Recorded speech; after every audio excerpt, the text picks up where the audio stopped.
কেন নামাজ পড়বেন না? কেন সেজদা দিবেন না?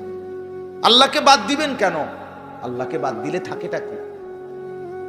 যে মুসলমান মালিক চিনে না তার আর মুসলমান রইল কি? যে মোমেন তার ঈমান চিনে না, মুনিব চিনে না, সে মুসলমান কিসের? ওয়ালা তামুতুন্না ইল্লা ওয়া আনতুম মুসলিমুন। আল্লাহ বলছে পূর্ণ মুসলমান না হয়ে কবরে আইসো না বান্দা, কষ্ট পাইবা, কষ্ট পাইবা। আউলা লাকা ফাআউলা সুম্মা আউলা লাকা ফাআউলা। আল্লাহ বলছে নাফরমান, চারবার বলতেছি তোমারে, তোমার জন্য আযাব আছে, আযাব আছে, আযাব আছে, আযাব আছে।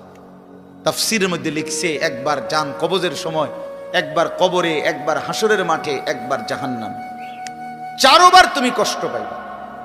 কোরআন শরীফে আছে প্রত্যেক নাফরমান পাপী, বিশেষ করে বেনামাজি, এই ছেলের আল্লাহর তোহাই তোমাদের হাতে ধরে বলি ভাইয়া, কোরআন শরীফে আছে আল্লাহ বলছে যারা নামাজ পড়ে না, মালাকুল মউত আজরাইল খোদার কসম জান কবজের সময় কলিজা থেকে রুহুটা টান দিয়া ছিঁড়া ফেলবে, টান দিয়া ছিঁড়া ফেলবে। কাল্লা ইযা বালাগাতিত তারাকি, কণ্ঠনালীর কাছে চলে আসবে, তখন রুহুটা কণ্ঠনালীর থেকে আর বের হতে চাইবে না, গলায় যেমন আটকাইয়া যায়, আটকাইয়া যাবে রুহু বেঈমানের, নাফরমানের।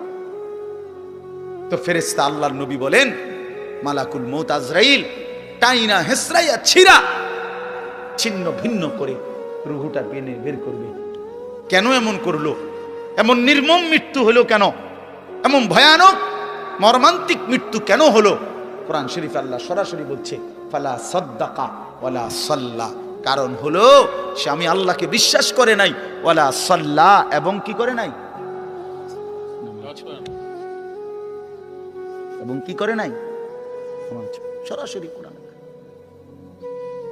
আল্লাহ বলছে তোর কলজা ছিড়ালাম, একদম টাইনা ছিঁড়া ফেলমো তোরে বেটা।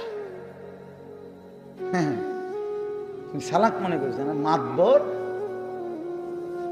মাতবর ভাত দুগা খাইয়া টোটো টোটো করে করো, মনে করো মাতবর, হ্যাঁ তাফালিং করো, কেউ তোমারে কিছু বলে না, ছাগল তোমারে কেউ দেখতে পারে না, দেখে না কিছু বলে না। আমারে তো ছোটবেলার থেকেই আমার মা, আমার বাবা, আমার ভাই, আমার আত্মীয় স্বজন আমারে আগলাইয়া রাখছে, নজরে নজরে রাখছে।